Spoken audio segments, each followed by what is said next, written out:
Jumpa lagi di channel saya. Kali ini saya akan membahas mengenai 15 cara mudah untuk menguasai public speaking. Di sini bukan hanya teori, tetapi sudah saya praktekkan selama kurang lebih 8 tahun menjadi seorang public speaker. Oke, ada tantangan, ada peluang, ada juga keuntungan, ada juga kekurangan. Nah, masing-masing tergantung dari cara kita bagaimana menempatkan diri kita, bagaimana mengupgrade diri kita menjadi seorang public speaker yang berpengaruh terhadap para peserta atau juga terhadap orang lain. Nah, kali ini saya akan memaparkan 15 cara untuk menjadi seorang public speaker atau untuk menguasai public speaking itu secara efektif atau secara profesional.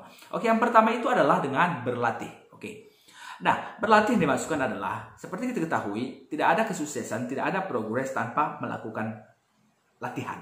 Nah, untuk mencapai sesuatu hal yang maksimal itu, maka kita harus berlatih, senantiasa belajar atau berefleksi dari setiap pengalaman yang kita lewatkan. Misalnya kali ini kita menjadi pembicara, tidak jadi masalah, kita tetap berefleksi, kita belajar. Jika ada yang kurang, kita latih lagi sehingga ke depan, penampilan kita akan lebih baik. Nah, berlatih dengan cara yang lain juga adalah dengan mengupgrade diri, mengupgrade pengetahuan kita dengan membaca dari textbook atau dari internet atau belajar juga dari para senior, sehingga itu mudah sekali menjadikan kita sebagai seorang public speaker yang efektif dan berpengaruh. Dan faktor yang kedua atau alasan kedua adalah tinjau ulang. Nah, ketika kita sudah menyediakan materi, sebaiknya materi ini kita tinjau ulang. Apakah ini efektif? Bagaimana cara membawakannya? Bagaimana durasinya dan lain-lain? Siapa yang mendengarkannya? Oke, di mana diadakan? Sehingga kita akan bisa menyesuaikan penampilan kita, materi kita, di mana dan kapan kita akan tampil. Oke, dan yang ketiga adalah materi yang kita sampaikan itu sebaiknya singkat, tepat, padat, dan sederhana.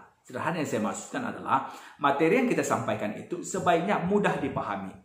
Bukan hanya kita memahami, tetapi siapapun yang mendengarnya, mereka akan dengan mudah memahaminya.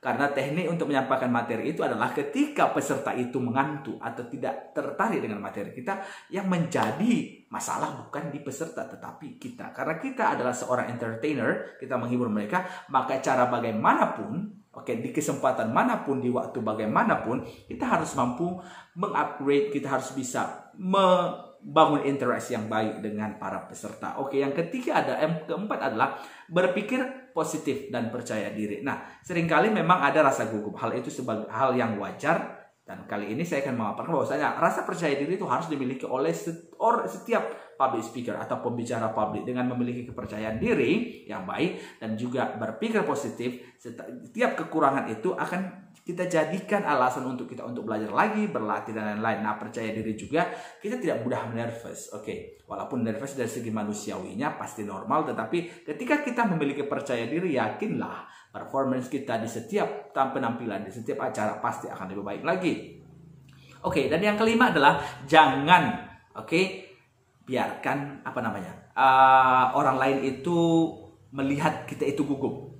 Oke, maksudnya adalah ketika kita sudah melihat gugup, sebaiknya kita pintar. Oke, kita mampu menutupi rasa gugup kita itu dengan menggunakan teknik lain. Misalnya dengan membuat mereka tertawa, membuat mereka tersenyum. Akhirnya rasa gugup ini tadi akan berubah menjadi energi positif bagi kita untuk melanjutkan performance kita dalam menyampaikan materi kita.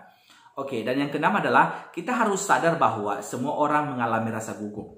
Yakinlah bahwasanya seprofesional apapun, selama apapun seseorang itu menjadi seorang pembicara publik, yakinlah rasa nervous ini pasti ada, bisa dipengaruhi dari dalam dirinya atau juga di luar dirinya. Misalnya ada masalah, misalnya ada kondisi yang bagaimanapun dari kesehatan, sangat berpengaruh terhadap penampilan. Dan yang kedua, bisa saja dari luar dirinya, misalnya melihat kondisi atau sikon dari peserta, tempat di mana dia berada, misalnya itu sangat berpengaruh untuk menjadikan dirinya grogi atau juga kurang percaya diri. Oke, dan yang ketujuh adalah ini bukan tentang mereka, bukan tentang kita, tapi tentang kita. Nah, kita harus memiliki prinsip bahwasanya kita layak didengar. Nah, ketika kita diundang menjadi seorang pembicara atau juga ketika Anda diminta menyampaikan materi, itu berarti Anda dihargai, Anda pantas didengar, Anda pantas diperhatikan. Jadi dengan cara seperti ini, berpikirlah positif bahwasanya Anda itu benar-benar khusus ketika event itu dilaksanakan. Jadi kita berbicara dengan apa yang ada sesuai dengan permintaan mereka. Misalnya topik apa yang harus kita sampaikan, kita bawakan saja dengan santai.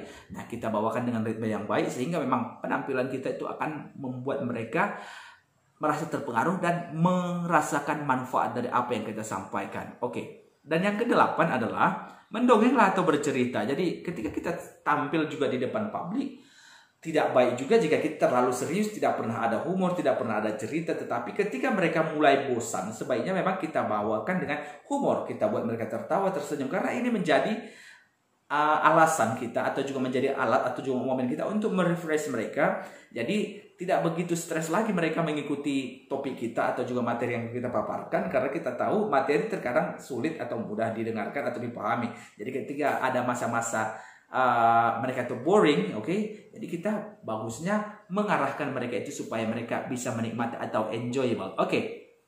Dan yang ke-9 adalah memperhatikan penampilan, oke, dan bahasa tubuh.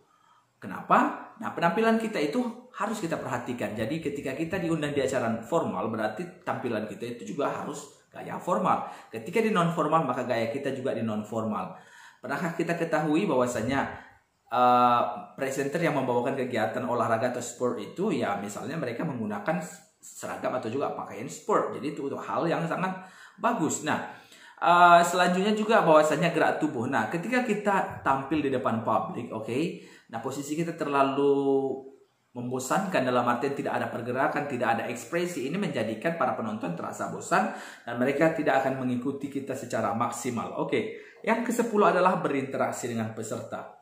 Seorang public speaker, oke, mampu berinteraksi dengan peserta. Untuk apa? Supaya memang materi yang disampaikan itu dapat tersampaikan kepada peserta. Boleh dilakukan dengan tanya jawab, boleh kita minta pendapat mereka, karena ini menjadi alasan kita memancing mereka supaya semakin aktif dalam mengikuti materi kita. Oke, dan yang ke-11 adalah menyusun materi secara terstruktur. Nah, materi yang secara terstruktur maksudnya itu adalah materi kita itu memang jelas ya, dari pembukaan, pemaparan sampai akhir kesimpulan. Jadi kita harus memaparkan materi ini secara detail, oke. Tidak tidak begitu jelas atau juga mengambang. Ini menjadi alasan peserta tidak dapat mengikuti kegiatan kita ini, atau tidak mengikuti atau tidak memahami materi yang kita sampaikan ini secara efektif. Nah, sebaiknya materi itu disusun dari jauh-jauh hari, oke, sebelum kita tampil di tempat atau juga di lokasi acara diselenggarakan.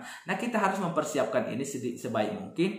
Kita koreksi mana saja yang harus diperiksa atau juga diperbaiki, supaya materi kita ini benar-benar memiliki outline atau juga struktur yang sangat bagus. Oke, dan yang ke-12 adalah jangan membiarkan kesalahan terjadi, atau juga saya sampaikan, izinkan kesalahan itu terjadi. Sebagai manusia, wajar saja bahwasanya kita itu melakukan kesalahan, tetapi kita senantiasa belajar dari kesalahan, sehingga dari event ke event kesalahan itu senantiasa dapat kita minimalisir. Jadi konsep seperti ini menjadi alasan bagi seorang public speaker, oke, mampu mengimprove, mampu mengupgrade. Jadi tidak ada kata sempurna, sebab seorang public speaker juga adalah mereka pembelajar, atau juga harus menjadi seorang pembelajar. Jadi event di tempat ini atau di tempat lain pasti akan berbeda. Jadi sebelum tampil kita harus belajar.